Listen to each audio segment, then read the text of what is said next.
Salut à tous, le journal du foot de ce lundi 11 octobre. Les Bleus remportent la Ligue des Nations. Les joueurs de Didier Deschamps se sont imposés 2-1 en finale dimanche soir contre l'Espagne à Milan. Ce sont pourtant les Espagnols qui ont ouvert le score par Oyarzabal un peu après l'heure de jeu. Réaction immédiate des Bleus 2 minutes plus tard avec un chef-d'œuvre de Karim Benzema.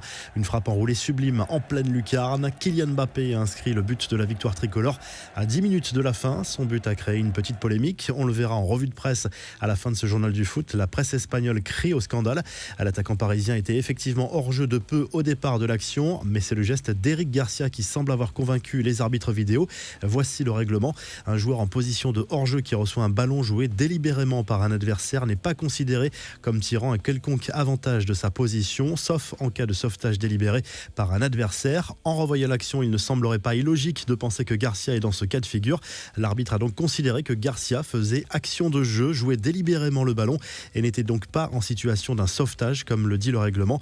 Tout cela n'a pas empêché les Bleus de partager leur joie sur les réseaux sociaux à l'image de Paul Pogba, Karim Benzema ou encore Kylian Mbappé et Antoine Griezmann, l'attaquant de l'Atlético Madrid qui a fêté sa 100e sélection dimanche soir. Il a rejoint un club très fermé composé de Thuram, Vieira, Deschamps, Henry, Loris, Desailly, Giroud et Zidane.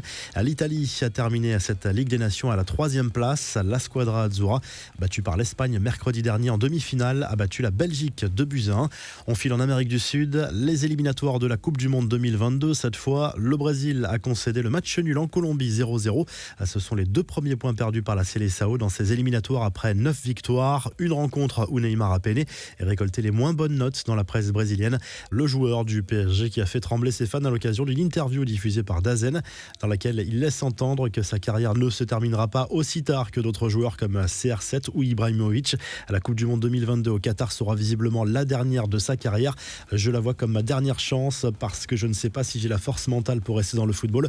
Alors je ferai tout pour que tout se passe bien et pour gagner avec mon pays. Je veux réaliser mon plus grand rêve, a lâché le Brésilien de 29 ans. Lionel Messi, lui, a signé une grosse prestation avec l'Argentine lors de la victoire face à l'Uruguay 3-0. Il a marqué de manière un peu chanceuse, mais a surtout prouvé qu'il montait en puissance cette saison. Un succès qui permet à l'Albi Céleste de conforter sa 2e place dans la zone Am Sud.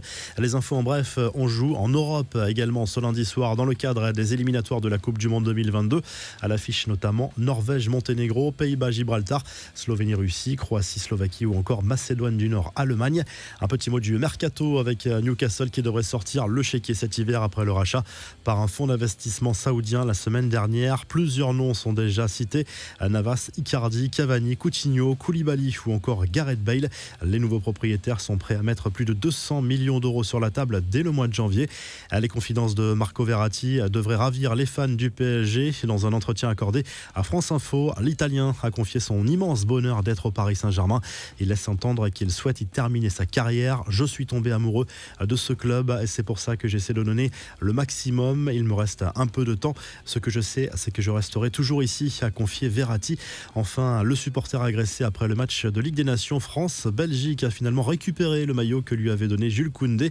Impliqué dans cette affaire, un rappeur marseillais l'a contacté et lui a remis la tunique juste avant la finale contre l'Espagne dimanche. La revue de presse, la joie de l'équipe de France à la une de l'équipe ce lundi. Cette victoire en Ligue des Nations a fait du bien au moral des joueurs de Didier Deschamps après l'échec à l'Euro cet été. De bon augure à un peu plus d'1 an de la Coupe du Monde au Qatar. En Espagne, la presse crie au scandale au lendemain de cette défaite des joueurs de Luis Enrique contre les Bleus et place en une cette fameuse action qui a amené le 2e but de l'équipe de France. En Italie, le Corriere dello Sport revient surtout sur le match entre la Squadra Azzurra et la Belgique, remporté par les Italiens pour la 3e place en Ligue des Nations. Le quotidien se projette sur le prochain match qui sera capital dans la course au Mondial 2022. Ce sera le mois prochain contre la Suisse. Si ce journal du foot vous a plu, n'hésitez pas à liker et à vous abonner pour nous retrouver dès demain pour un nouveau journal du foot.